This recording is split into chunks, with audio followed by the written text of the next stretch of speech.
Hello everyone, hope you are doing great. तो बहुत सारे बच्चों के ना डीएमआरडी के ऊपर क्वेश्चंस आ रहे थे अभी नीट पीजी स्टूडेंट्स के, जिनके कि बहुत अच्छे रैंक्स नहीं आ पाए हैं अनफॉर्चुनेटली। तो देखिए, ग्राउंड रियलिटी पे बात होती है मेरी हर वीडियो में। तो बेसिकली क्या है ना, जो ग्राउंड रियलिटी है डीएमआरडी वर्सेस इसका सीधा सा किसके साथ है इसका comparison, that is MD radio diagnosis, ठीक है, which is 3 year course versus diploma course, ठीक है। तो रेडियो डायग्नोसिस में जो ये डिप्लोमा कोर्स है, तो अगर हम आज से पहले की बात करें, ठीक है, क्योंकि कोई भी चीज़ है ना, हमें अगर आज की बात करनी है तो हमें कंपैरिजन करना पड़ेगा एरास का, right. We are presently living in 2025, तो we have to consider those things in mind while planning for any diploma course, clinical course या फिर कुछ भी, ठीक है। And MD radio diagnosis is one such branch which is a topmost priority of most NEET PG aspirants जो कि toppers हैं। And जो अभी प्रेजेंट डिबेट क्या चल रहा है, आपने बहुत सारी वीडियोस देखी होंगी यूट्यूब पे कि AI is going to take over MD radio diagnosis by maybe by next 5 to 7 years, ठीक है। तो देखिए, अब यहाँ पे भी दो वेस आ जाएंगे। एमडी रेडियो डायग्नोसिस में इतना नहीं जाऊंगी, डीएमआरडी की ही बात करेंगे। तो आज से पहले की मैं बात करूँ, if we go back like 10 years हम बैक चले जाएं, मैं अपने एक्सपीरियंस की बात करती हूँ। जैसे I have worked in a multi speciality hospital, तो कि तब मैं पंजाब में थी, श्री आनंदपुर साहिब में। तो देखिए, वहाँ पे गायनी की भी फैसिलिटी थी, तो वहाँ पे सर्जरी थी, एंड एमडी मेडिसिन बैठते थे, साइकेट्रिस्ट बैठते थे, आई सर्जन बैठते थे, and I was consultant dental surgeon there. तो साथ में जो हमारे पास एक स्किन क्लिनिक भी था वहाँ पे, एंड उसी के साथ हमारा वहाँ पे जो रेडियो डायग्नोसिस में डीएमआरडी डॉक्टर साहब बैठते थे, ठीक है। अब देखिए ना, वहीं पे गायनी है, एंड बहुत ही अच्छा सेटअप था, बहुत अच्छा वहाँ पे चल रहा था काम। एंड बेसिकली मैं क्या बताना चाहती हूँ कि डीएमआरडी को प्रेफरेंस मिलती थी, and after I came into government service, and उसके बाद मेरा जाना हुआ वहाँ पे, तो फिर वहाँ पे जो डॉक्टर साहब डीएमआरडी वाले थे, तो वो स्विच ओवर कर गए थे, ठीक है। तो ये स्टोरी मैं इसलिए बता रही हूँ ताकि आपको थोड़ी सी ना ग्राउंड रियलिटी पता चले, ठीक है। This I am talking about 2011 की मैं बात कर रही हूँ। और उसके बाद जब मैं आफ्टर 5-6 ईयर्स के बाद गई हूँ, तो फिर वो उन्होंने अपना कहीं पे स्विच ओवर कर लिया था जॉब, राइट, इन 2020। अब जहाँ स्विच ओवर किया था वो हॉस्पिटल किसका था, एमडी रेडियो डायग्नोसिस डॉक्टर साहब का। एंड वो जो एमडी रेडियो डायग्नोसिस डॉक्टर साहब थे, वो चले गए थे सऊदी, ठीक है। आप लोगों को सबको पता होगा, मिडल ईस्ट कंट्रीज में जो इंडियन डॉक्टर्स हैं, बहुत अच्छे पैकेजेस मिलते हैं, ठीक है। तो उनको अपना हॉस्पिटल रन करने के लिए कोई चाहिए था, उन्होंने ऑलरेडी अपना नाम वहाँ बना लिया था एरिया में। ये जहाँ जिस एरिया में नाम बनाया था, that is Una district of Himachal Pradesh, ठीक है। I will not take names of doctors because वो ना फिर थोड़ा कॉन्ट्रोवर्शियल हो जाता है।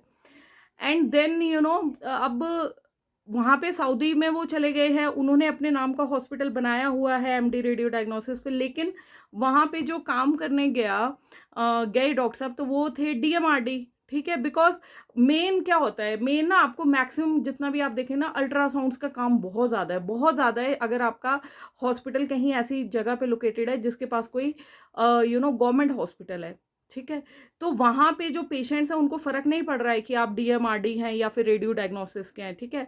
इसके अलावा एक और बात बताती हूँ, हमने किसी रिलेटिव का, मेरे को किसी का अल्ट्रासाउंड कराना था, तो I went eight one place, तो वहाँ पे भी ऐसे ही था, डीएमआरडी थे, ठीक है। एंड हर जगह रेडियो डायग्नोसिस वाले नहीं होते हैं, बिकॉज जो रश है ना, रश बेसिक जो प्रेग्नेंट लेडीज़ है, या जो अल्ट्रासाउंड हमारे एब्डोमेन के होने हैं, होल एब्डोमेन के होने हैं, पेल्विक ऑर्गन्स के होने हैं, तो ये सारी चीज़ें जो भी है ना मैक्सिमम, और जो सीटी एंड एमआरआई, अगर आपने एमडी रेडियो डायग्नोसिस के पास सीटी और एमआरआई का मेन रश जाएगा फिर, ठीक है, वो तो ऑब्वियस सी बात है ना, उनके पास मेन इसका जाएगा। बट उसके लिए फिर आपको बहुत ज़्यादा इंफ्रास्ट्रक्चर चाहिए, लाइक 1 CR तक का तो आपका इन्वेस्टमेंट हो जाता है। बट एक बेसिक अल्ट्रासाउंड की जो मशीन है वो आप इजीली अफोर्ड कर सकते हैं। And if you are planning to practice in a tier 2 city, tier 2 या tier 1 city, then you have to be MD radio diagnosis. But if you are planning to practice in tier 3 या tier 4, या फिर आपका home town tier 3 या tier 4 city में आता है,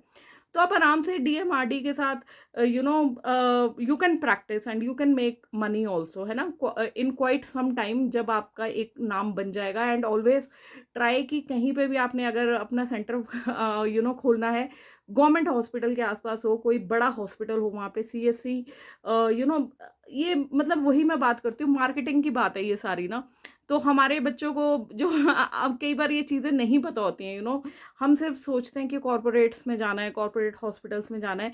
देखो वहाँ जाना चाहते हो तो you have to be MD, वहाँ पे डीएमआरडी, अगर कॉर्पोरेट हॉस्पिटल्स की मैं बात करूँ, वहाँ इतनी प्रेफरेंस आपको नहीं दी जाएगी, ठीक है। प्राइवेट प्रैक्टिस में यस आप आराम से कर कर लोगे। और रही बात आपके गवर्नमेंट सेटअप की, तो लोग बोलते हैं कि गवर्नमेंट, देखो गवर्नमेंट सेटअप में डीएमआरडी के लिए स्पेशली कोई सीट्स निकल जाएं तो वो बहुत कम देखा जाता है, ठीक है। कोई बीच में से क्वालिफिकेशंस में वहाँ पे भी लिखा जाता है कि प्रेफरेंस जो होगी तो वो एमडी रेडियो डायग्नोसिस को होगी। तो डीएमआरडी एक ऐसा कोर्स है कि आपको खुद पता होना चाहिए कि आपने कहाँ रहना है, कहाँ प्रैक्टिस करनी है, आप कहाँ से बिलोंग करते हो, किस होम टाउन से बिलोंग करते हो। प्लस एक one of the biggest advantage मैं बोलूँगी कि डीएमआरडी के बाद आप जो बात कर रहे हैं ना हम कि एआई टेक ओवर करने वाला है एमडी रेडियो डायग्नोसिस को, वो आप थोड़ा-सा सैचुरेशन से अगर ऐसा कुछ होता भी है, तो आपकी फील्ड में मेरे को नहीं लगता कि इतना ज़्यादा आपको फिर मेंटल प्रेशर रहेगा, ठीक है। बट ये एक कैलकुलेटिव डिसीजन है। देखिए नो वन कैन प्रिडिक्ट कि कब एआई टेक ओवर करेगा, किस चीज़ को टेक ओवर करेगा, क्या वो सीटी एमआरआई की तरफ को जाएगा या फिर अल्ट्रासाउंड की तरफ को जाएगा। तो मुझे तो मतलब पर्सनली मुझे ऐसा लगता है कि अल्ट्रासाउंड्स को टेक ओवर करना मे बी थोड़ा-सा शायद मुश्किल हो, या फिर बिकॉज़ है ना इसमें जब हम अल्ट्रासाउंड करते हैं तो देयर इज़ टैक्टाइल सेंसेशन, जिस हिसाब से आपको इंस्ट्रूमेंट को रखना है, यू हैव टू पेट को आपको उस हिसाब से, एब्डोमेन को, साधारण भाषा में इसलिए समझा रही हूँ क्योंकि मेरे साथ बहुत सारे पेरेंट्स भी जुड़े हुए हैं, है ना, अबव 40 इयर्स के एज ग्रुप मेरे साथ जुड़ा हुआ है, ताकि पेरेंट्स को भी समझ आए, है ना। तो वो टैक्टाइल सेंसेशंस एब्डोमेन के ऊपर कैसे करनी है, कितने प्रेशर से जानी है, तो ये सारी चीज़ें एआई के लिए मेरे को लगता है कि थोड़ा-सा मुश्किल हो सकती हैं। बाकी सीटी एमआरआई में भी एआई जल्दी टेक ओवर कर ले। ठीक है, तो जो भी डिसीजन लेना है बेस्ड ऑन दीज थिंग्स लेना है। किसी और ने मेरे से पूछा था कि डीएमआरडी वर्सेस क्या पूछा था उन्होंने, नॉन क्लिनिकल से अगर आप कर रहे हैं तब तो डेफिनेटली डीएमआरडी इज बेटर, ठीक है। अब किसी ने मेरे को इसका कंपैरिजन पूछा था डीएमआरडी का डीएनबी से, DNB in I think ophthalmology या किस में पूछा था, ऑप्थेल्मोलॉजी एंड एनेस्थीसिया। देखिए इन दो ब्रांचेस को अगर मैं कंपेयर करने लग जाऊँ ना तो वीडियो काफ़ी लंबी हो जानी है।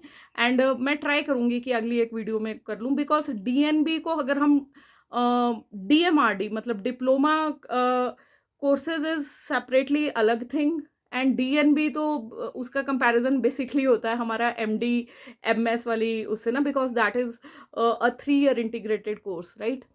तो बेस्ड ऑन दिस जो ग्राउंड रियलिटी है वो ये कहती है। And I hope you are doing great. Himachal में तो स्थितियां बहुत ही बुरी हाल है इसीलिए मेरा ये वीडियो भी काफ़ी लेट आ रहा है, बिकॉज पीने के पानी की बहुत दिक्कत हो गई थी, बिल्कुल मडी वाटर आ रहा था। And I was feeling tired also, like arranging for water and all, हमें बॉडीज जाना पड़ रहा था, वहाँ से हम पानी भर के आ रहे थे। और उसके बाद भी मतलब प्रॉपर हमें कैंस वगैरह कैरी करने पड़ रहे थे, बॉटल्स 2 लीटर्स वाली, 10 लीटर्स के कैन, ये सब करके वो करना पड़ रहा था। तो this is one of the disadvantages of rural posting I would say. But इसके बारे में एक अलग सेपरेट वीडियो बनाऊंगी। एंड बाकी जैसा कि मैं हमेशा कहती हूँ, स्टे पॉजिटिव, बी पॉजिटिव, किसी भी फील्ड में जाओ, बस यहाँ माइंडसेट से स्ट्रांग रहिए। देखिए हर फील्ड में, हर नीश में हमें बेटर लोग चाहिए, हमें बेटर डॉक्टर्स चाहिए, हमें बेस्ट डॉक्टर्स चाहिए। तो always try to practise in a ethical वे।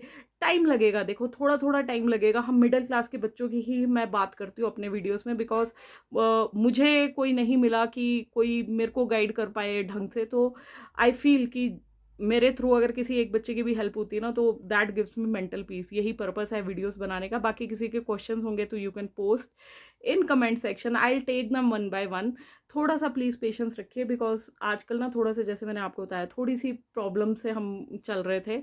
अभी धीरे धीरे जैसे स्थितियाँ सुधरेंगी तो I try to bring regular videos for you people. And बाकी भगवान सबका भला करे। हर हर महादेव। जय Shri Ram, good luck everyone.